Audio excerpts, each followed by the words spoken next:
Hello everyone, welcome back to Just My Stupid Opinion. I'm Adrian Lloyd. And today I thought I would talk about propaganda, surveillance, and the union between big tech companies and government. Considering that this is the 70th anniversary of George Orwell's novel 1984, it just seemed that it was appropriate. His novel really detailed quite well the future that we're facing today. Orwell just seemed to know exactly what was going to happen. I mean, he was a propagandist going back to the Second World War and just after. He was a anti-communist propagandist. So I think that he had a lot of insight into what was being faced by the communist regimes in the Soviet Union. And it was that he was able to apply that to how it was going to affect us in the future. And considering everything that we are facing right now in Canada and across the world, we're seeing how censorship has been constantly ramping up on all these internet platforms, but even with the governments themselves, they're ramping up censorship without a doubt. I know that I personally can remember back to minimum of a year, even more than a year actually, since the government has been making this threat of censoring social media. Going back to February of 2018, there was an article that ended up coming out where Trudeau said that Facebook had to get a handle on its fake news problem or they were going to face stricter regulations. And ever since then, they've been saying exactly the same thing. In fact, the Democratic Institutions Minister, Karina Gold, has been one that they usually trot out in front of the cameras in the House of Commons in order to talk about this situation, about the threat that is being faced to Canada, the subversion from foreign entities. And even most recently, it's ever since the Christchurch Call of Action, they've even are willing to go even farther than this. See, it was actually kind of funny because on May 29th, Justin Trudeau, at least maybe it was a little bit before that, but on May 29th, there was an article that came out from Global News in which Justin Trudeau ended up saying that social media regulations could be used to repress the citizens of a nation. And, of course, many people were already aware of this. People who have actually paid even the slightest bit of attention to censorship know that this was the case. The thing is then just a couple days ago, Karina Gold ended up saying something that was quite concerning. In an interview with Le Journal de Montréal, she ended up saying that any online social media platform that didn't comply with the regulations that the Liberal Party had set out could be completely shut down. Now, a couple of them have already complied with this. I know that Facebook has, and I believe that Google has as well, if I'm remembering correctly. But someone like another social platform like Twitter or Minds or Gabs, these are some of the ones that have not complied of yet. So these are ones that could possibly shut down. Now, this is a real threat to freedom of speech and also to the ability of the citizens to get the information that they require. A lot of us, we take to social media. We don't even really necessarily go that much on news sources such as the CBC that much anymore, but you listen to what other people are saying. Social media has allowed it that people can be their own journalists. You have a lot of independent journalists that are working not necessarily together, but working off of each other in order to get the truth out there, because as we all know, the way that the corporate media works, it's that it's one large propaganda scheme. And I mean, CBC News is a big example of that. And many of them, even now, even if they're not necessarily working directly, sort of putting out the government's propaganda, they're on what we would call the woke left for a lot of these sort of articles that they end up putting out. I mean, it's no surprise leading up to election time that Global News, I believe it is suddenly putting out all these articles about how racist Canada is. There was one that came out that 50% of Canadians have racist thoughts, and then all these articles about hate crimes, and this, that, and the other. It's no surprise that leading up to it, this is what's going on. And then we have the $600 million bailout that is being given to these journalists and to these news sources. And if you pay attention to a lot of what's being exposed of journalists from the US, you see how they're not there to report the news, but they're actually there to be activists. Some of the names are journalist activists. Other one, which I prefer, is a journalistic hitman. And I think that's a more accurate term. So they're constantly doing this, and they made a campaign against going after those who are active online, trying to present their views, trying to be sort of in their own way independent journalists, even if they're not officially independent journalists. We just had something out of the New York Times, which was labeling many different YouTubers as being part of this far-right radicalization group. This would be many YouTubers that you're aware of, and even some that aren't even on the right. I mean, Philip DeFranco, who I don't watch, but I know he's a pretty big YouTuber. I think he's got about 6-7 million subscribers. He was even labeled in this, and he is clearly on the left. And there's the usual bunch. They point out to Lauren Southern. They point out to Gavin McInnes, the Rebel, Stefan Molyneux, many others. So, but the thing is that especially when we look at some of these big tech industries is in Canada, they've been affiliated with the government for a long time, and this is also true in the US, which we're going to get into. But a perfect example of this is when we look at Facebook. Right now, we have Kevin Chan, who is Facebook Canada's public policy head.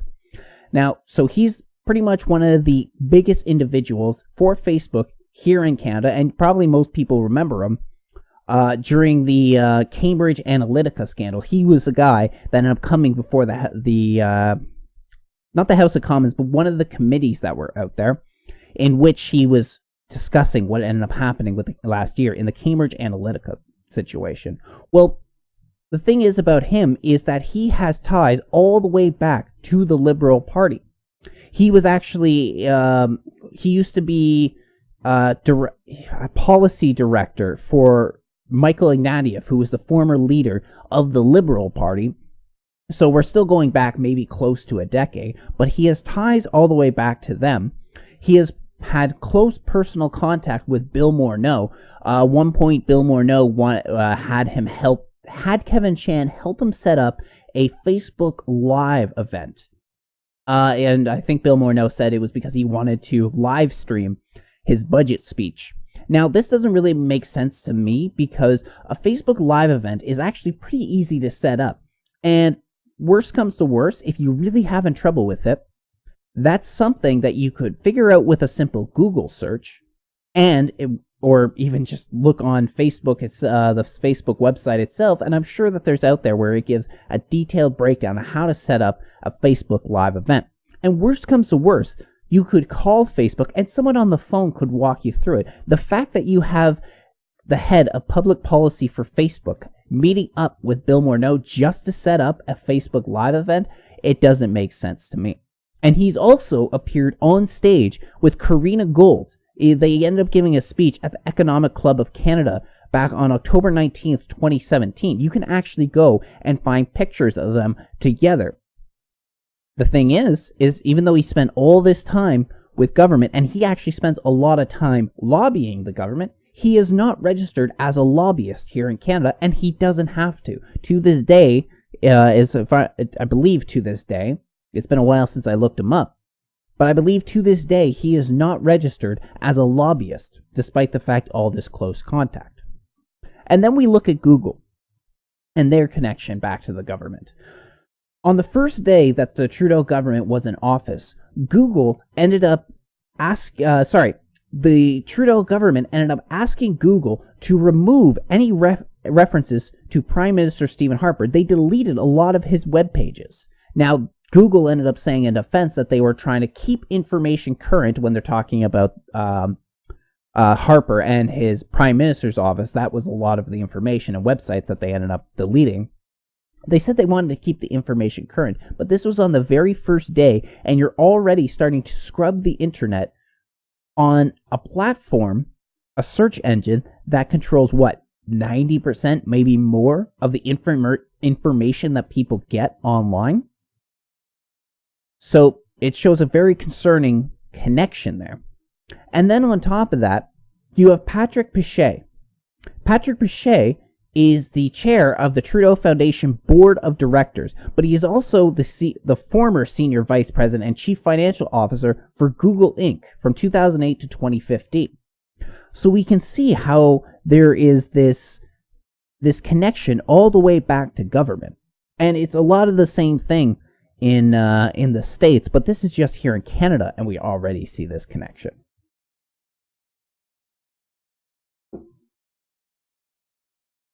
Now, the thing is that a lot of these big tech companies and social media is actually used by the intelligence agencies in order to gather information.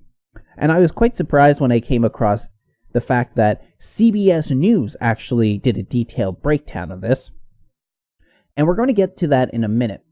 But the reason that now they're putting all this focus on social media and video platforms such as YouTube, and why they want to regulate it so much is, of course, it is to, as many people know, control the flow of information.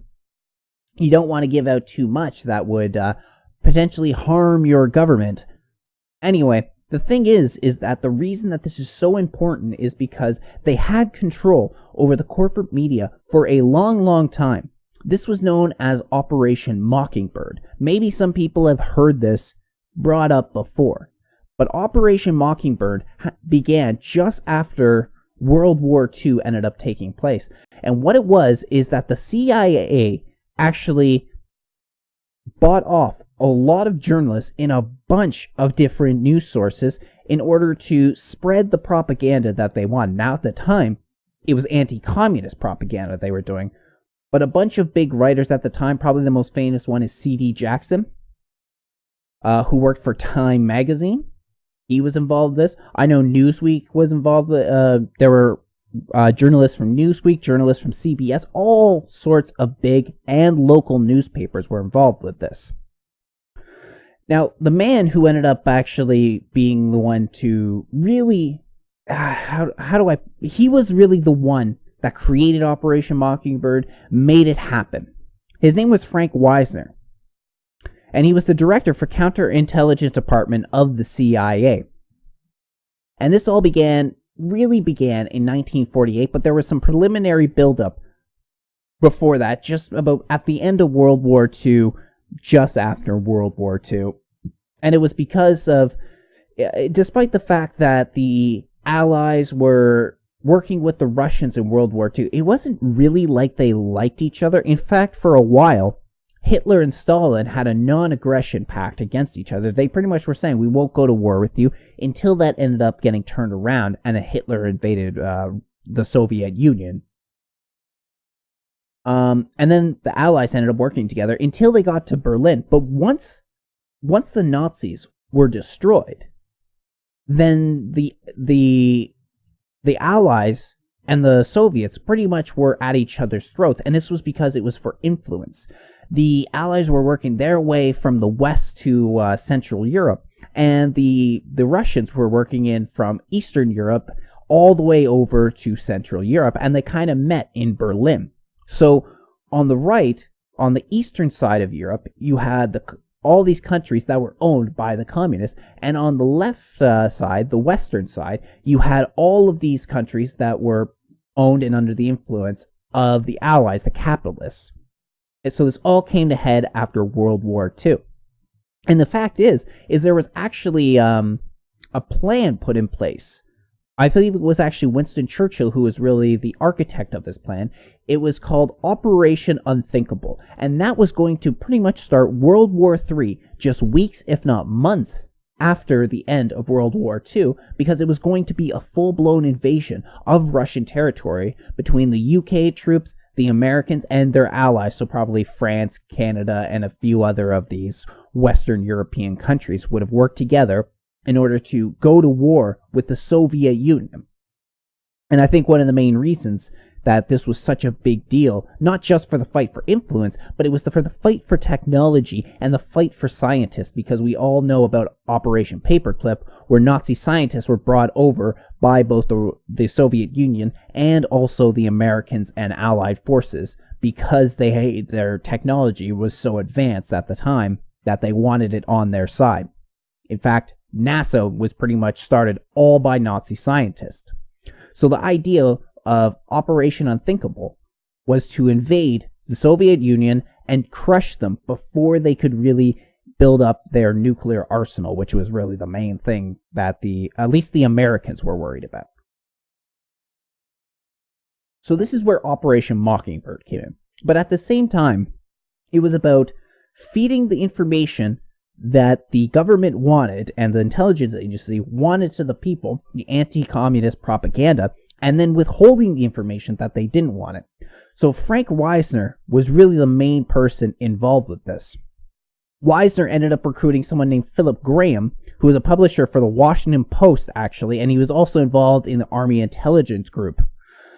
Army Intelligence School, I should say. Now, funny enough, both Wisner and Graham ended up apparently committing suicide just a couple years from each other. Wisner committed suicide in 1965 and Graham in 1963.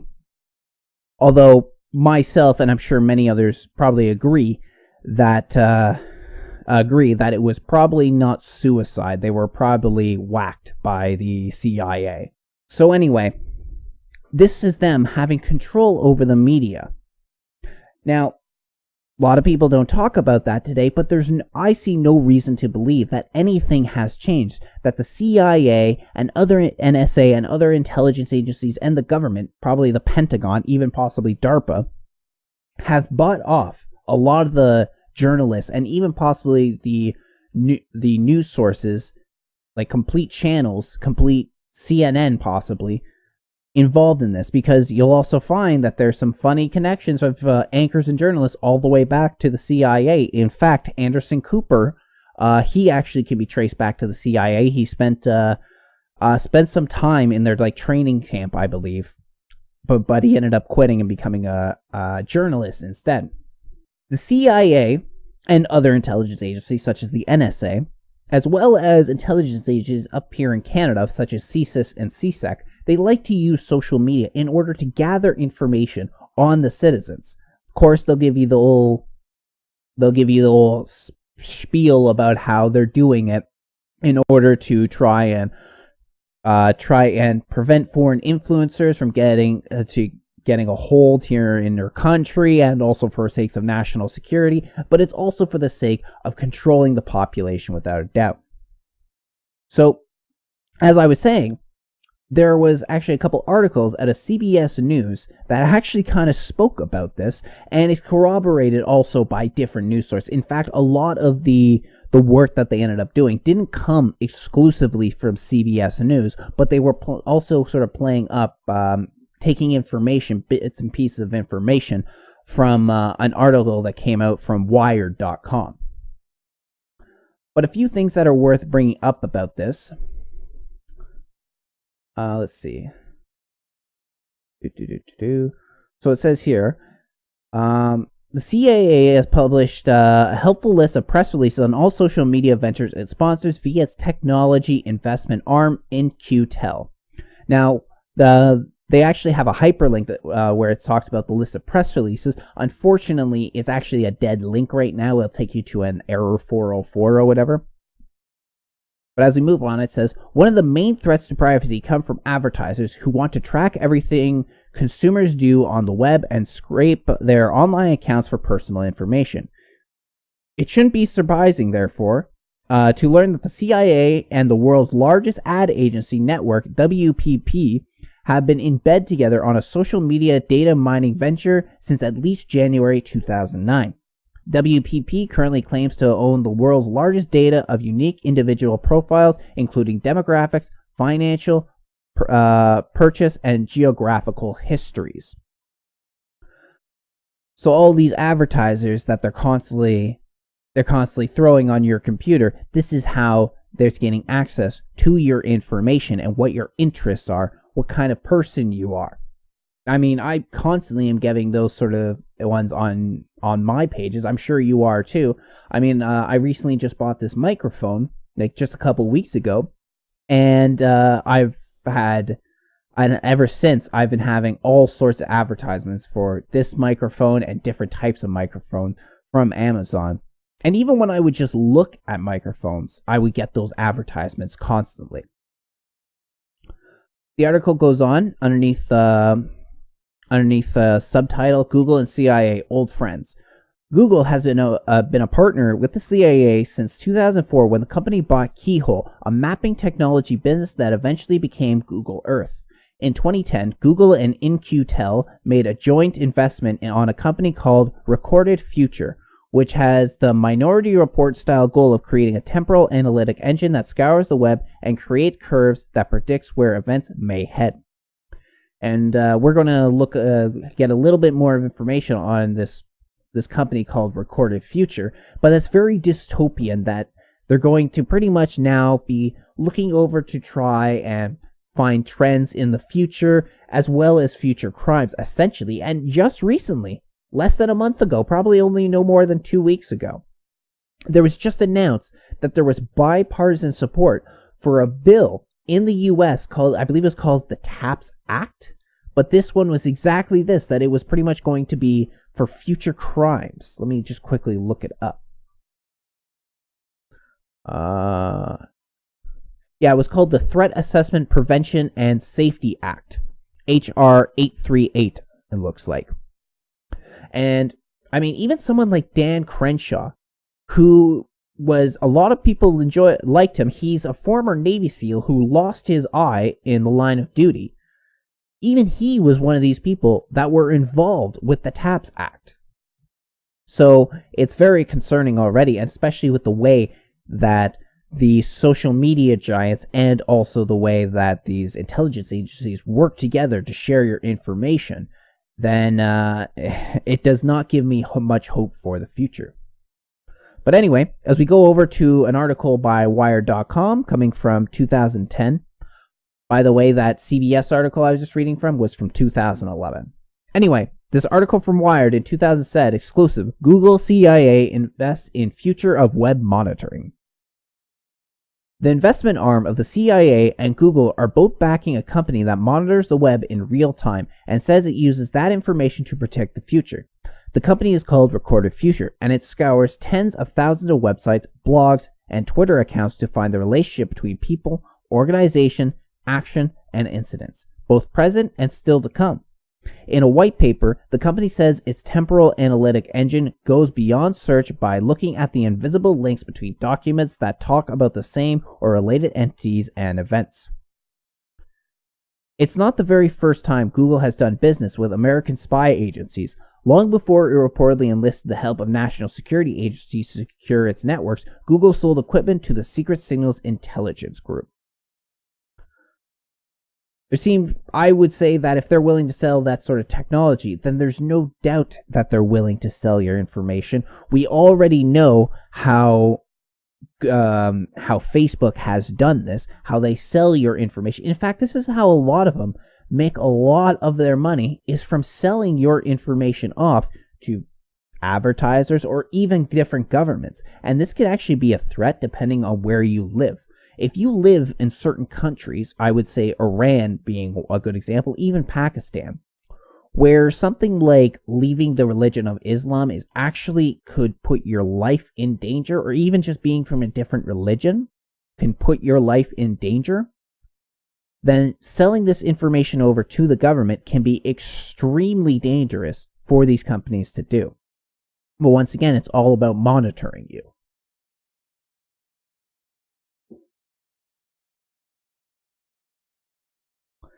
And actually, the other thing I was kind of thinking about that is that it might be a way to feed you specific type of information.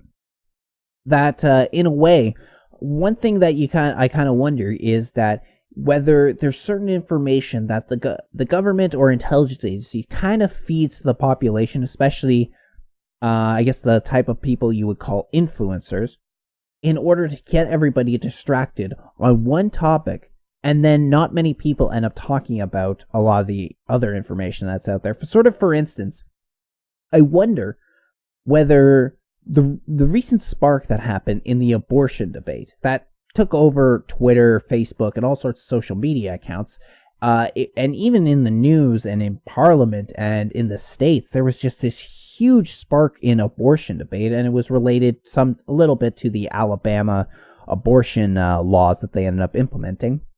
But I wonder if it was blown out of proportion in order that people perhaps didn't take notice of the TAPS Act, because I did not see a lot of people talking about that. Only very specific individuals talked about the TAPS Act. And the abortion debate has been done to death. So, like, every year almost, there's always the abortion debate.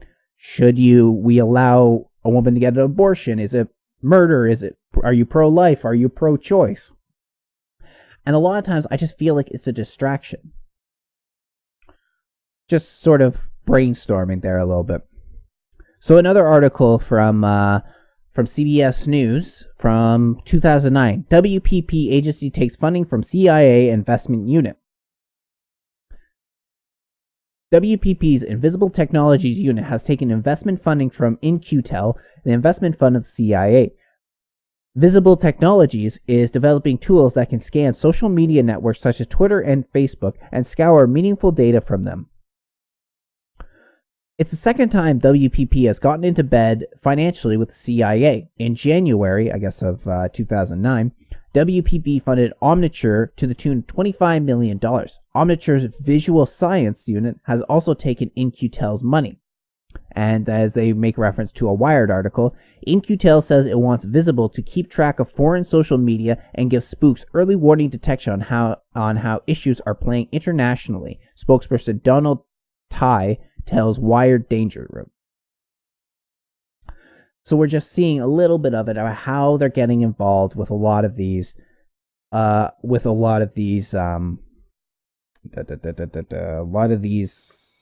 intelligence agencies. Skip that word. I was having trouble with that word for a second. But then we even look at some of the technology today. We know for a fact that, okay, I don't have my cell phone on me. I guess I don't need a visual. But we know how some such as Google phones constantly track your location, even if you don't want it to. It doesn't matter whether you got your location turned off, because it's still going to track you wherever you go. We know that hackers, including the government, can hack into your phone, turn on the camera, turn on the microphone, and hear what you have to say. We also know that Alexa and her, the Google affiliate of Alexa, we know that they're constantly listening. See, this is something that a lot of people said, well, as long as you're not turning the Alexa on, it's not going to be listening to you. Well, that turns out that it's not true. Alexa is listening to you every single time you're in there, and it collects that data. We know that because about a year ago, there was a case where a family's data, Alexa data, was sent somewhere. We don't know where, at least I don't think they ended up tracking it down, but all that information that Alexa had that was given to them by this family, conversations and what type of music they wanted, maybe what food they wanted, maybe even where they lived. This was all just packaged and got sent out to somewhere. I mean, I have some friends who they have Alexas all over their home. And it's just, to them, they don't care. Like, I kind of had this conversation with them about how it's constantly listening, it's collecting your data, and they know that's exactly what it's doing. They don't care. They're not really political, so that doesn't really matter to them, I guess. Although, to me, I would never want that. I would never have an Alexa in my home, ever. It's bad enough that I've got a laptop that has a microphone and a camera. I got at least a minimum of 2 phones in my house, mine and my wife's, that could constantly be turning on and getting listened to. I've got, I got a Roku TV. I guess that's a smart TV technically, I think. But I got Xbox. I got an Xbox One. Like, just all this technology that could be used to collect your information, collect personal information about you too. I mean, You never know when someone is turning on your phone. They can definitely record what you're saying. And what if you're talking about something personal? It's just all these dangers of technology that we're facing these days. And the worst part of this is that a lot of this information we give out ourselves through social media. You sign into Facebook, it tells you to give you your phone number. It asks you for your birth date. It asks you for your address. Sometimes it even asks you to turn on your location. I mean, I don't give any of this information out, but it's constantly doing that. We give it willingly. And some people believe, and I have a strong belief in this too, that Facebook is in fact, from the very beginning, was some sort of government project. Or what I mean by that is because there was this project by DARPA, when DARPA is the Defense Advanced Research Project Agency, called LifeLog, going back to the early 2000s. And LifeLog, as it says here, just to give it an explanation, as it says on Wikipedia, just very basic, it was to be an ontology-based subsystem that captures, stores, and makes accessible the flow of one person's experience in and interactions with the world in order to support a broad spectrum of assistants, and other system capabilities. The object of LifeLog concept was to be able to trace the threads of an individual's life in terms of events, states, and relationships, and it has the ability to take all of the subject's experiences, from phone numbers dialed and email messages viewed to every breath taken, step made, and place gone. So all this information just at the tip of DARPA, and by extension by the government and these intelligence and military agencies. But it ended up getting canceled. DARPA program was canceled in January 2004 after criticism of civil libertarians concerning the privacy implications of the system. So it ended up getting officially announced that it was canceled in January 2004 and officially got shut down on February 4th, 2004. What else happened on February 4th, 2004? Some of you know exactly what I'm going to make reference to. February 4th, 2004 was the day that Facebook was founded. The exact sort of information that LifeLog was going to categorize for DARPA was now was willingly going to be given out by the people and could be viewed by absolutely everyone. And you don't have to be a computer genius to figure out something about someone's life. There are thieves out there who they scour Facebook and Twitter and all this and wait for people to announce that they're going on vacation. Because most of the time, people are posting where they're going, how long they're going to be gone, and many times if they've taken pictures inside their house, they've shown what sort of TVs they have and expensive objects that they have and technology. So they know you're going to be gone. They know you're going to be gone for X amount of days, and they know what you have available in your house for them to take. So that's just the most basic criminal out there, most basic thief. But the NSA is made up of a bunch of computer geeks who know computers better than anybody else, except for maybe some of these tech industries such as Google or something like that. And then there's, of course, your every movement gets tracked. So sort of actually, just like George Orwell's 1984, there are cameras and microphones everywhere monitoring what you do and what you say. It's just not quite the way that Orwell put it out, because Orwell was talking about sort of like these security cameras and microphones there. The difference is that everyone in the real world, everyone's carrying them around in your pocket, in your hand, next to your ear. So they can constantly be turned on and have all this information that's getting fed into servers and being compartmentalized.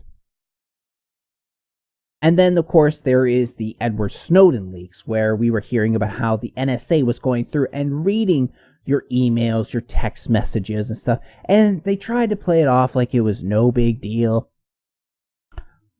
Only it turned out that, once again, surprise, surprise, they lied to us when they were trying to downplay this all. It's no big deal. We just had the metadata. We couldn't listen into your phone calls or anything like that.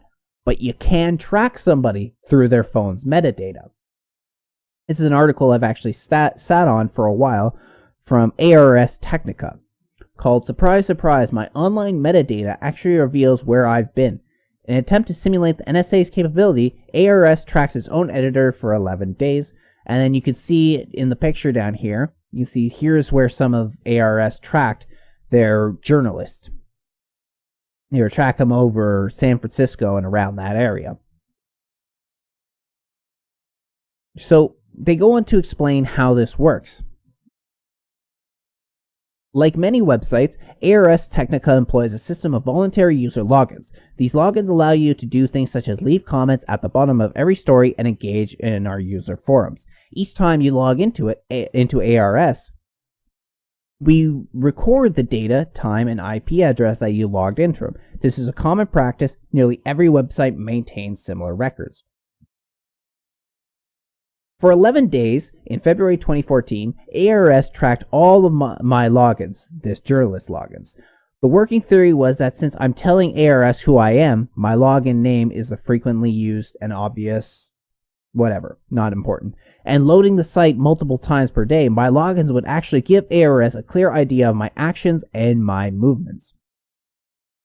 And even at the beginning here, it says right here that it was in January 2014, documents proved that by Edward Snowden showed that a Canadian spy agency used a unique identifier to follow thousands of Canadians as they moved about the country. So we go over to another ARS article. New Snowden docs show Canadian spies track thousands of travelers.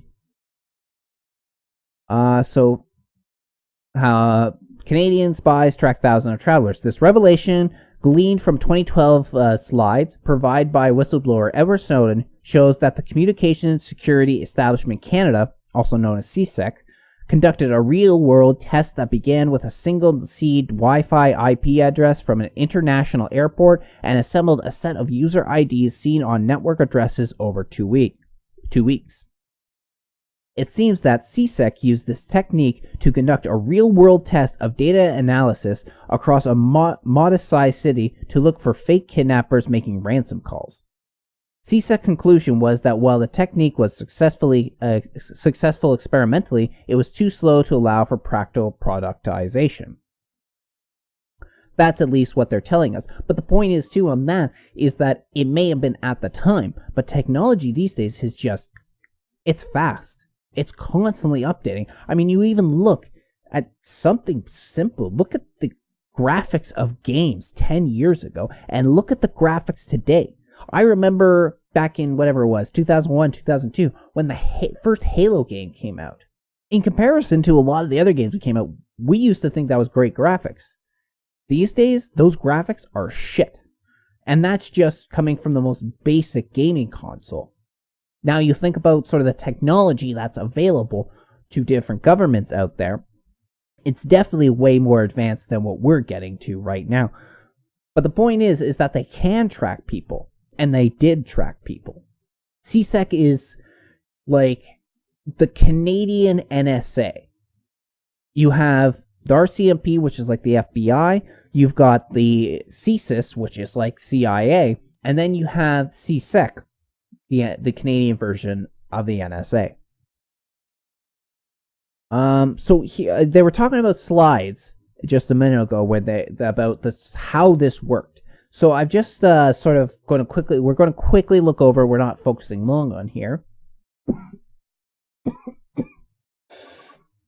But as you can see, it starts with a single Wi-Fi IP address of an international airport.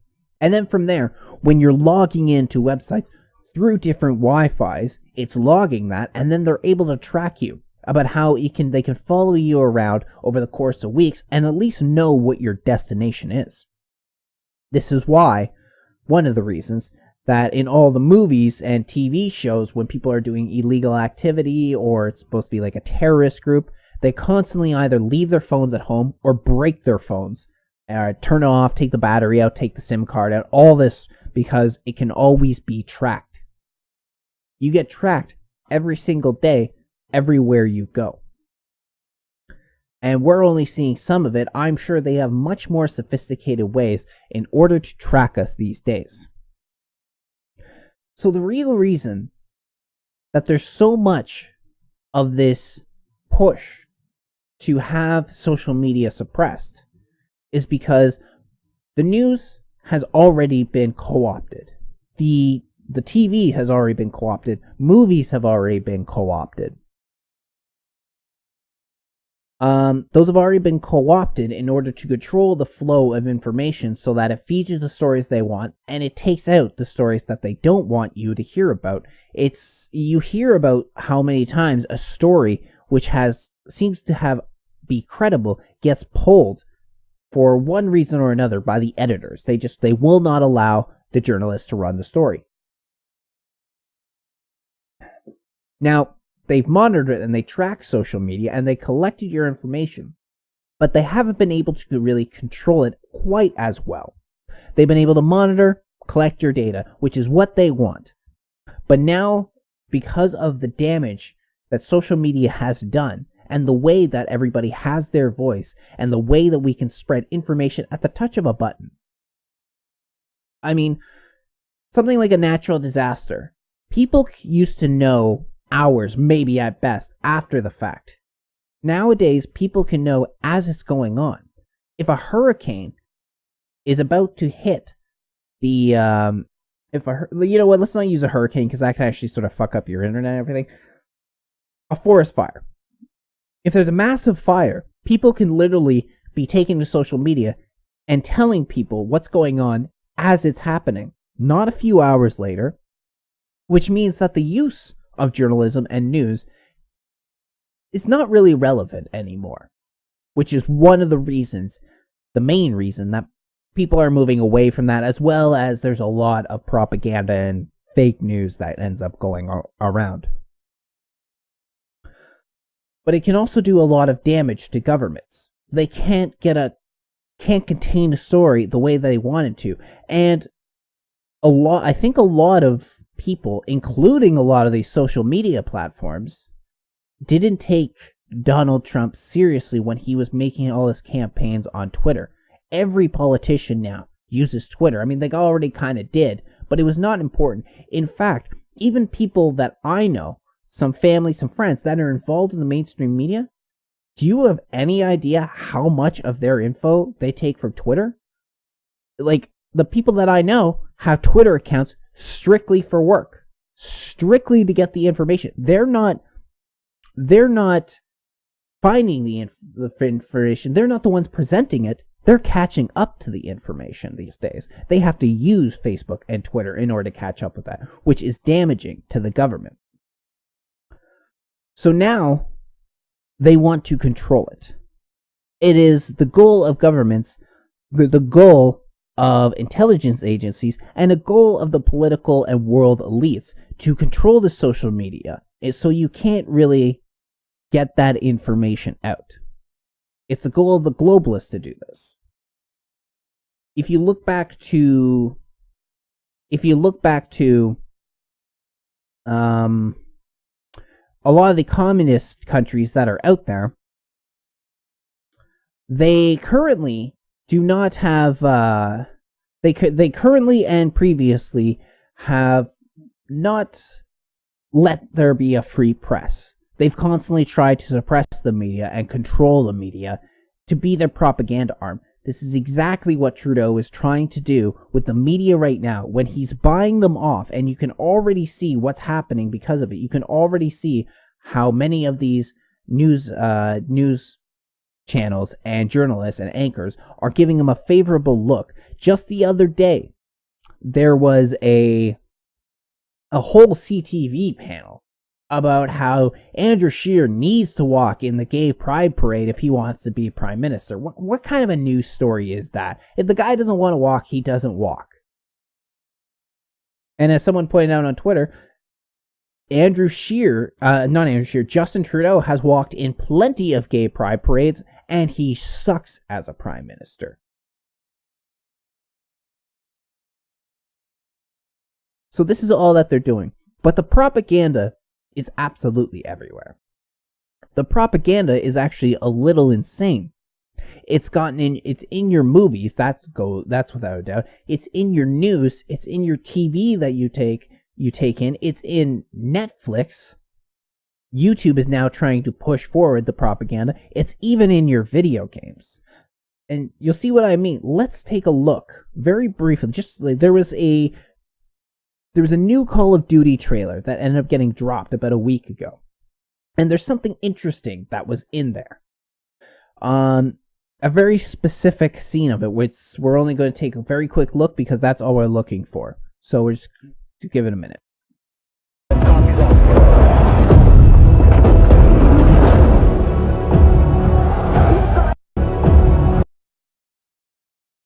So there we go. What you're seeing are the white helmets right here in this Call of Duty game. Now, I've already talked about the white helmets on this channel. Many people have gone out and already shown the white helmets about how they're full of shit. You can find the white helmets celebrating ISIS and al-Nusra victories with the terrorists themselves. We can see that there was one Al Jazeera documentary where they had the white helmets and they were showing after they've done their duty for the day and they're back at home. And there's literally, as they're sitting around a fire, there's an ISIS flag right behind them. Right behind them is the fucking ISIS flag.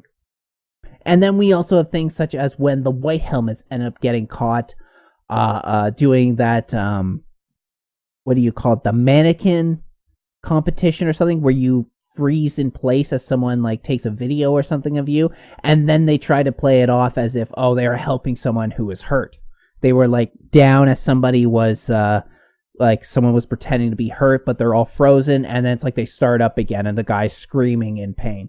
And then there's even been some video footage where they believe they see the white helmets disposing of the dead bodies of ISIS victims. So these are all the sort of propaganda that you're seeing right now, and they're displaying it, and you can tell it's the white helmets because they have white helmets on. But even the next scene after what we're seeing right in front of you is them assisting somebody who was injured during the war zone.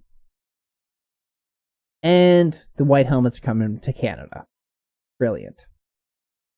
Apparently, yeah, because Israel ended up taking them out, and then instead of looking after them, ended up deciding to send them off to other countries, and Canada agreed to it. What a load of shit. But if this is available to the public, then you know damn well that that is available to all of these world governments with their intelligence agencies.